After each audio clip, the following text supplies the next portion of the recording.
Армысыздар ханымдар, мен сіздерге уәде еткенімдей бүгін біздің мойнымыз туралы бейнежазба арнап отырмын. Бұл бейнежазба менің бірнеше бөліктен бөлініп шығатын сияқты, себебі Instagram 15 минутпен видеоны 15 минуттан артық шектеуге тыйым салынып қойған екен, шектеулі екен.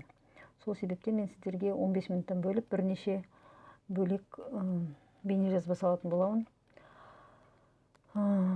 Сіздерге біздің мойнымыз неге қысқарады, неге біздің желкемізде өркеш пайда болады, қалай біздің екінші иек астымыз пайда болады, мойнымыз неге жуандайды, және осы мойынның осы болған келеңсіздіктері біздің бетімізге қалай әсер етеді. Мен сіздерге бұл бейнежазбада сол туралы айтатын боламын.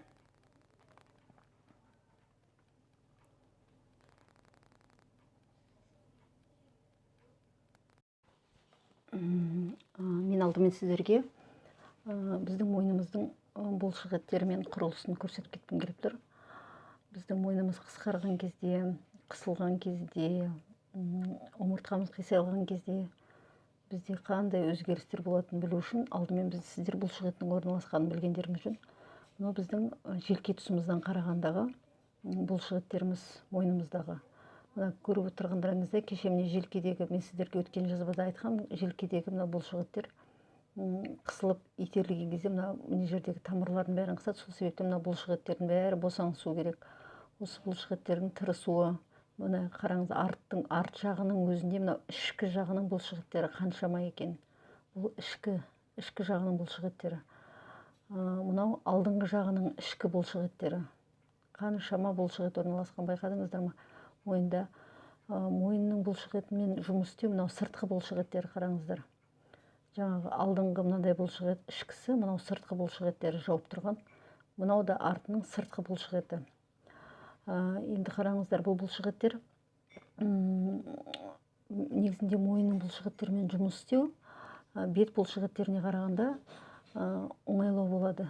Себебі мойынның бұлшық еттерінің бәрі көбінесе мойынның бұлшық еттері дене бұлшық етінде жатқандықтан оны игеру оңайлау болады, және онымен жұмыс істеу бетке қарағанда жылдамырақ нәтиже беруге болады.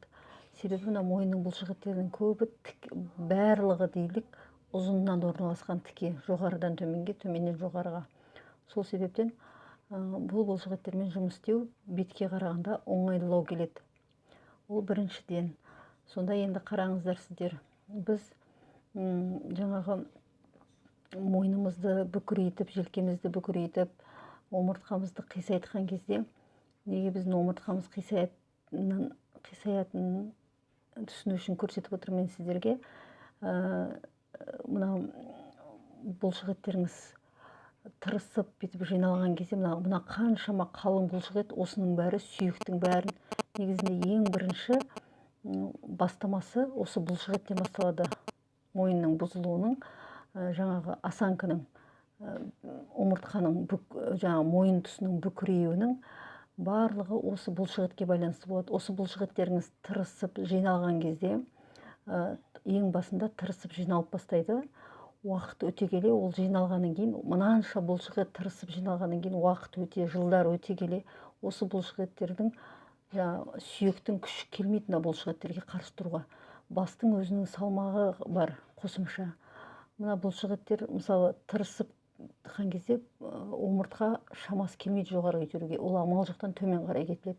Содан басылып, қисайып, иілуіне тура келеді. Сол себептен біз жаңағы мойнымызды әжім түсті деп сыртымен ғана күресеміз. Өткен жазбада айтып кеткендей, бұның түбі ар жағында жатыр. Бірінші түбін шешпейсіздер. Оның бер жағындағы сыртындағы әжіммен, сыртындағы мына желкедегі өркешімен, мойындарыңыздағы мына екінші екпен күрескенмен ешқандай тұрақты нәтиже ала алмайсыздар. Және де бұл мойында тек бұлшық ет емес, мен сіздерге өткенде көрсетіп өткен болатын, бұдан тағы да. Міне қараңыздар, қаншалықты біздің қан тамырларымыз жоғары төмен кететін, бәрі осы мойын арқылы өтеді. Мына лимфаны қараңыздар. Мен сіздерге келесі жазбаларда осы лимфа туралы көрсететін боламын, лимфа жолдарын. Осы лимфа жолдары анық көрінген кезде кәдімгі бір моншақ сияқты болып сыртқа шығады, бүртік болып. Осы лимфаларда бекітіледі мына мойыннан өтетін бұлшықеттен басқа қаншама қан тамыр жоғары төмен кететін және лимфа жолдары. Осының өзі бізде қаншама қиындық қалып келеді. Біздің мойнымыз қысылған кезде өздеріңіз елестетіп қараңыздар. Негізінде мына мойын деген дене мен бастың арасындағы көпір тәріздес. Сіздің екеуінің арасындағы байланыс түзу болған жағдайда сіздің денсаулығыңызда қатты кінәрат болмайды. Себебі мынанша тамыр, мынанша лимфа қысылған кезде сіз өзіңіз ойлаңыз, мынау жоғары қарай жүректен қан айдайтын жағдайда қараңыздар. Егер мойның қысылып қалатын болса, давление көтеріледі дейді, жаңа қан қысымы көтеріліп кетті, қан қысымы түсіп кетті. Осының бәрі осы мойынның қысуына алып келіп соғады. Содан кейін бұл тек қана бұл бет әлпетке ғана емес, бұл деген сіздің миыңызға да жаңағы қан айналымы дұрыс бармаған кезде сіздің миыңыздың жұмыс істеуі де нашарлайды. Бас ауру, көздің дұрыс көрмеуі, бет терісінің жаңағы дұрыс қан айналмауынан кәртаюы, мына лимфа тоқтап қалғандағы беттегі ісіктер, мына ісіктердің көбін біз майға балаймыз. Оны да келесі мына лимфа туралы айтқан кезде анық айтып өтем. Негізінде көп жағдайда бұл май емес, лимфаның тоқтап қалғаны болып, лимфа стаз болып тоқтап қалған жерлер сондай ісік алып келеді. Сондықтан бұл мойынның саулығы өте жаңағы маңызды. Сіздер жаңа айтып өткендей, дене мен беттің арасындағы көпір бұл мойын деген сіздерге келетін. Бұл мойынды реттемей жатып, біз бетімізді қанша әрлеп, бетімізді қанша әжімін кетіріп, ол результат береді, бермейді емес. Нәтиже бетіңізбен айналыстыңыз ба, міндетті түрде береді. Бірақ ол қайтадан қалпына түседі. Неге қалпына түседі? Себебі өзіңіз ойлаңыз, мына мойныңыз қысып тұрған жағдайда сіздің мынанша қан айналымы болмаса, жаңағы беттеріңіздегі жаңағы лимфаларыңыз қозғалып жүріп тұрмаса, жаңағы нелеріңіз тоқтап қалып жатса, токсиндеріңіз бүйтіп токсиндер бүйтіп мына мойын қысылған кезде сол жерде токсин қай жерде тоқтайды?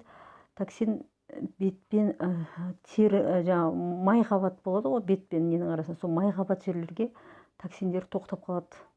Сол тоқтап қалғаннан кейін сол жерде жаңағы ағзамызда біздің жақсы не істейді, сол токсиндерді қозғау үшін сол жерге қарай көп сұйықтық бөледі.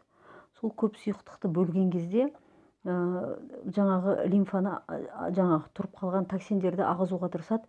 Бірақ егер сіздің мына жолдарыңыз бекітулі болған болса, ол аға алмайды.